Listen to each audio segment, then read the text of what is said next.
Greetings, Earthlings. This is the lesson for Friday, October 9th.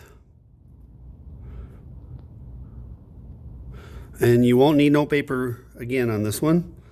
We're closing in on getting this travel guide finished. Doesn't mean we don't have a lot of work to do, but we can get it done. Okay? Between this video and Monday's video, we'll have this done as much as we can get done as the quarter wraps up. All right, so starting out on the back, I have some more. We're running out of room, and we don't have very much more to put on the back here, okay?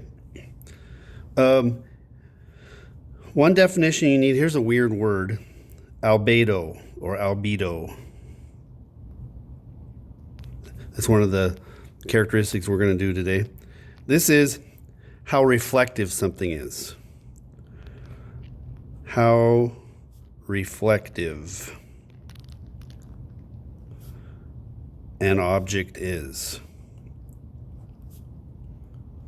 Okay?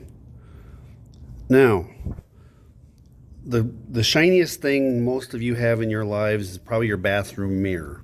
As in, it doesn't make light, it reflects light. So it has it reflects probably around 90% of the light that hits it. Okay? I have telescope mirrors that reflect about 94% of the light that hits them. You can pay extra bucks and get a higher price telescope where it'll reflect about 98 or 99% of the light that hits it. Okay? The sun makes light. The planets and the moons reflect light. There's a difference. Okay? All right. So tell yourself high number equals shiny.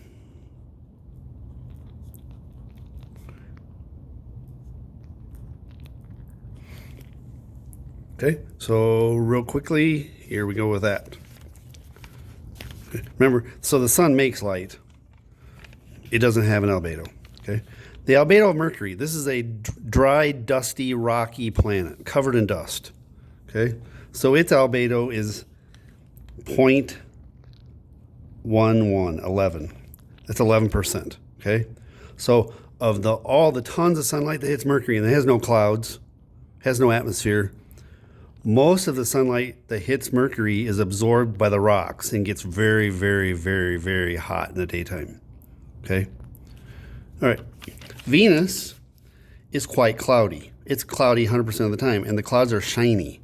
Okay? So it is the shiniest planet.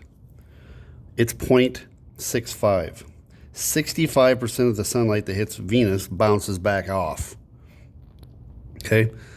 I don't know. Most of you probably haven't gotten to fly, but if you've ever flown a long way on a long trip in a jet and they went way up above the clouds, if it's in the daytime, people are pulling the window shades down because the glare off of Earth clouds is quite shiny. Okay, it can give you a headache. Venus clouds are even shinier. Okay, Earth. For the whole planet, our albedo is 0.37. 37% of the sunlight that hits Earth bounces off into space because we've got clouds that are shiny, snow that is shiny, water that's shiny, even air is shiny, shinier than rocks. Okay, so 0.37. Mars, another dry, dusty desert. Okay, rocks and sand and dust don't reflect very well, so it's 0.15. 15% of the light that hits it comes back off. Okay. Jupiter, it's all clouds. 0.52. Okay. I haven't even checked to see if it shows up. Yeah, it shows up. Okay. All right. Saturn, another cloud, just clouds. 0.47. So 47% of the sunlight that hits it bounces off. Uranus, 0.51. Neptune, it's a darker blue, 0.41. And Pluto, dirty ice, 0.30. Okay? Next.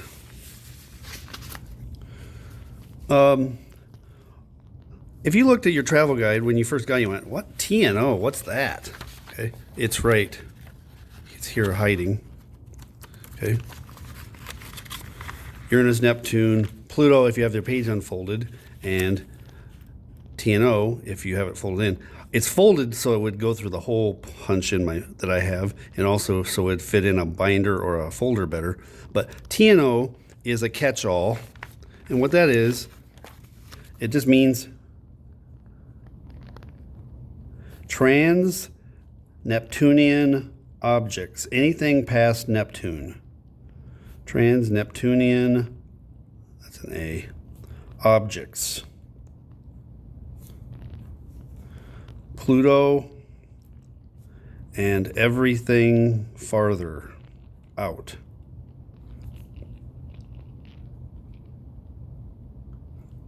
Pluto has been called the king of the TNOs because it's the first one we found, and it's a good sized one. We found some more that are Pluto sized, but okay, there's hundreds and hundreds of objects that are good sized objects that are out way out past Pluto.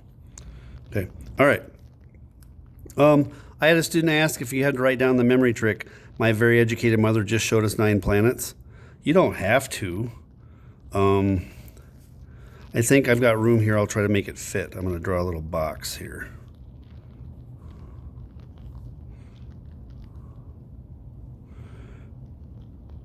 My very educated mother just showed us 9 planets. All right. And the abbreviations I always use, I always write out Mars because there's 2 M's. All right. Okay.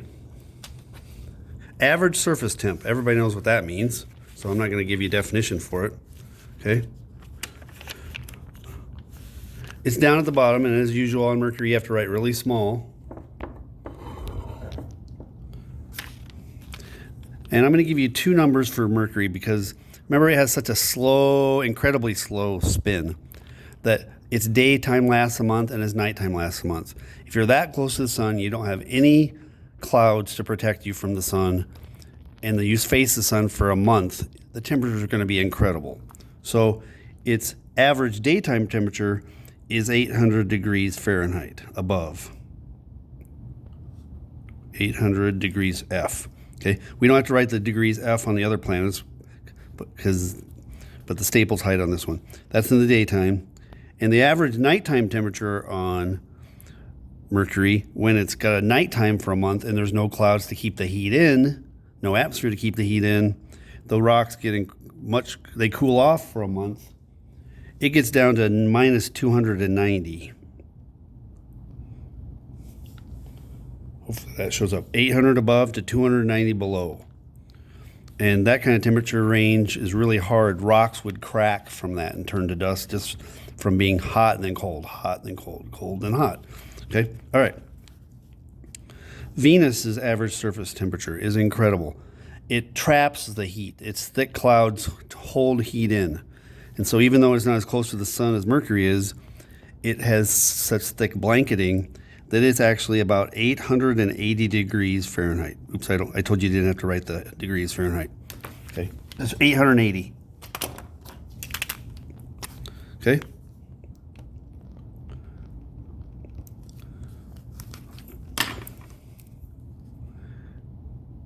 $880. Okay. I'll stall here, let that white out dry.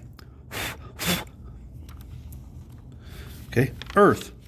Now, just guess. Give yourself a challenge. I want you to guess what Earth's average surface temperature would be. Okay, remember an average is one number that describes a bunch of numbers. It's a fake number that describes a bunch of real stuff. Okay, what's Earth's average surface temperature if you took the hot equator and the cold poles, and you took daytime, you took nighttime, you took summer and you took winter, and you spring and fall, middle of a continent, edge of a continent. If you took all of those temperatures on Earth, what do you think the average is if you added them all up and divided by the number you put together? Just make a guess. 61. Okay? 61 Fahrenheit. That's pleasant. If it was always 61, we wouldn't go swimming in the lake. It'd be too cold, but there'd never be ice fishing. Okay? It's 61 is, all right. Mars. -20. A Minnesotan could take that.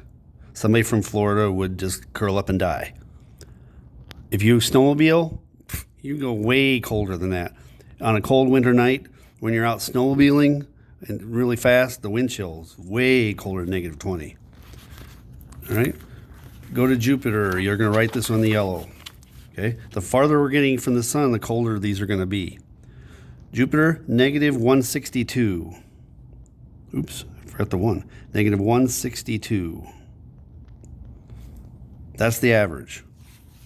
Okay? Saturn, -218.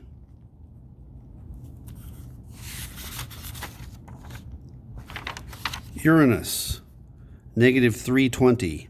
Brr.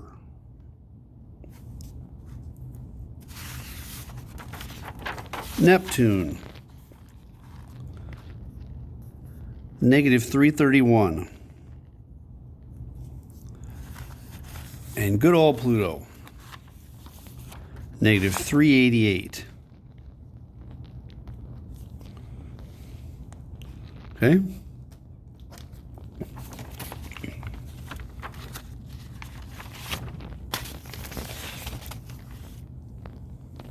Wonder why this is acting like it's sideways. Okay? I'm at 12 minutes already. Hopefully this video isn't sideways. It'll make me mad. All right. So, now for some artwork. You'll need your colored pencils, and we're going to do some easy ones first. The easiest one of all is Venus, because it's all clouds. 100% cloudy all the time. Okay? Take your yellow and color it every which way. Don't just color it like a pro.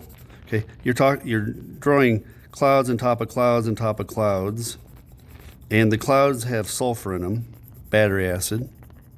Okay? And I'm going to give it some orange.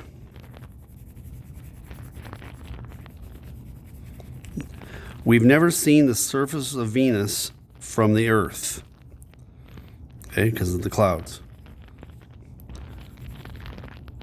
We have a couple of lander pictures where the lander got down below the clouds and survived the lightning and the high temperatures and the acid rain long enough to get a couple of pictures taken.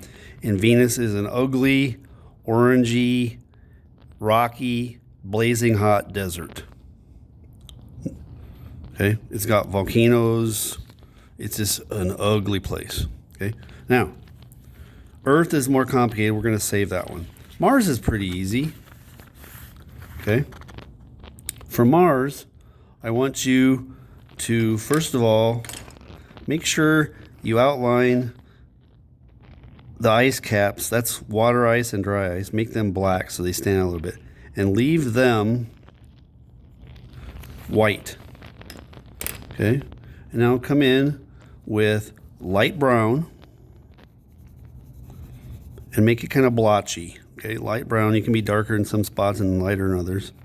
Okay.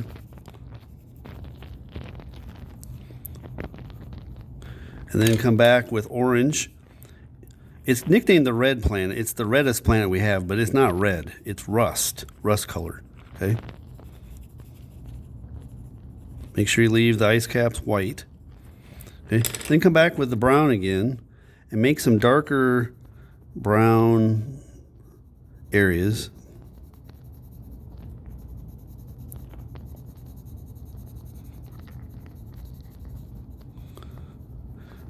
And somebody who would spend a lifetime looking at Mars with a telescope and taking pictures or making good sketches, if they stuck to it their whole lives, they would see these markings change. And what's happening is the wind on Mars blows the light-colored dust around sand dunes and stuff, and the darker rocks get covered up in some areas and uncovered in others. Okay, so the markings shift. Okay, notice we didn't use any red on the red planet. We used brown and orange. That's what Mars looks like. Google it. You'll find out I'm not kidding.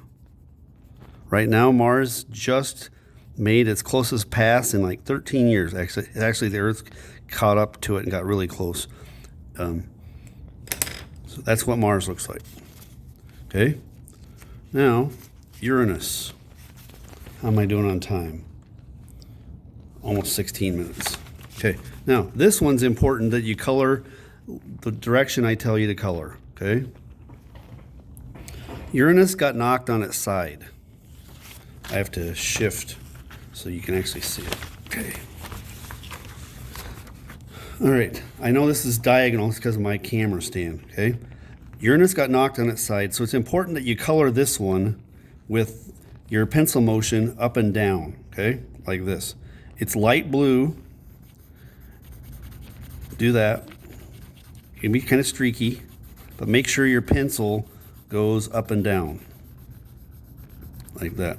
Okay, we're showing a fast spinning planet, a blue slushy planet, like raspberry slushy or something. Okay, that fake raspberry that's just blue. Makes your tongue blue. Okay. Depending on who takes the picture and how they process it on their computer, sometimes you'll see it more of a blue-green. Okay. In a telescope, it looks like this color that I just picked. Okay. Now, take your regular boring or black pencil. You can use either one. Okay. If you're not a very good artist, if you're like, man, I'm not very good. Okay. You can just draw a straight black line. Let me see. I'm going to go with black. I'll risk it. Okay. Here, watch. Its rings are black. We can't see them from Earth with a telescope. Okay. This is the version. If you're not a very good artist, just draw a thin black line like that. Okay. Should be the same length up here as down here. Tell yourself, rings. Now, if you are slightly more artistic and you want to make them a little fancier, do this.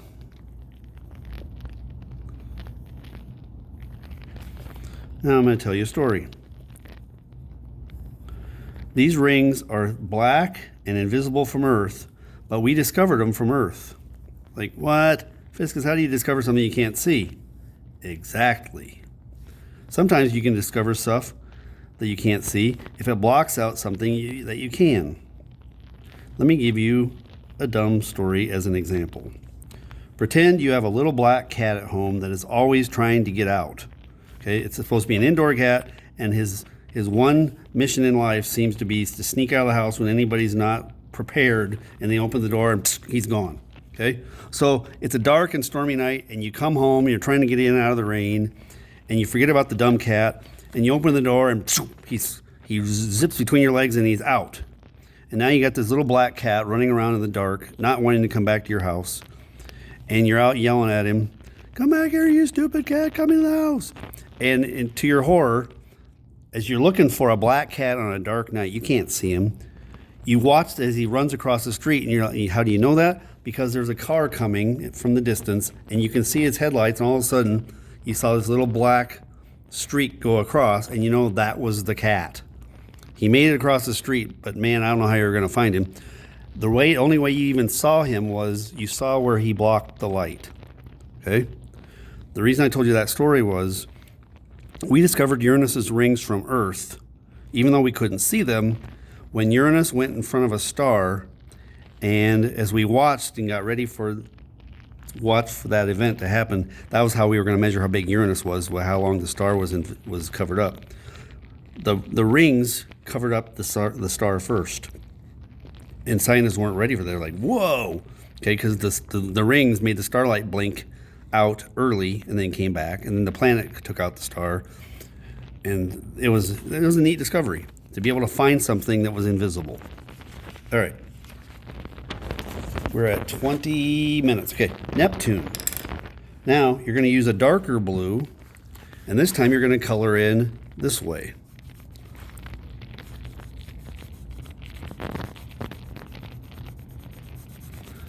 It's not tilted on its side.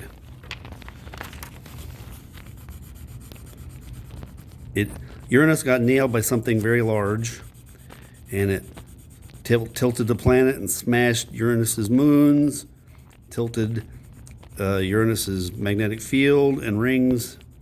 Neptune has not had that happen to it. Okay, Neptune is a prettier, deeper blue.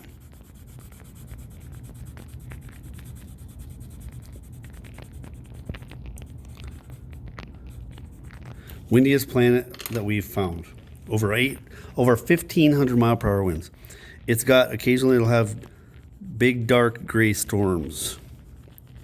It's called Great Dark Spot. It's not a very creative name, but that's what they're called. That's bigger than Earth. Great Dark Spot. And those come and go. We've watched them last for a few months and then disappear, and then another one will form in another hemisphere, so we'll know it's a different storm. Okay? All right, Pluto. We just flew by Pluto not very many years ago. Okay? Now, real quick, I realized my color pencil set doesn't have pink. Okay?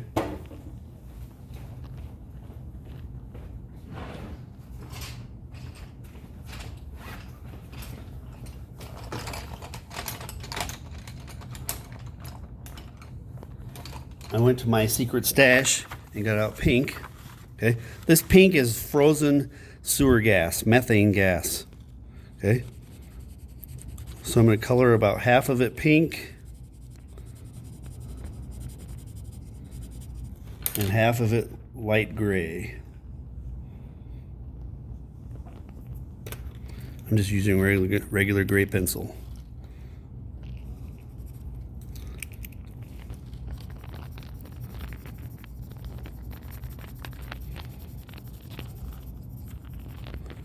I'm going to smudge it. That's Pluto.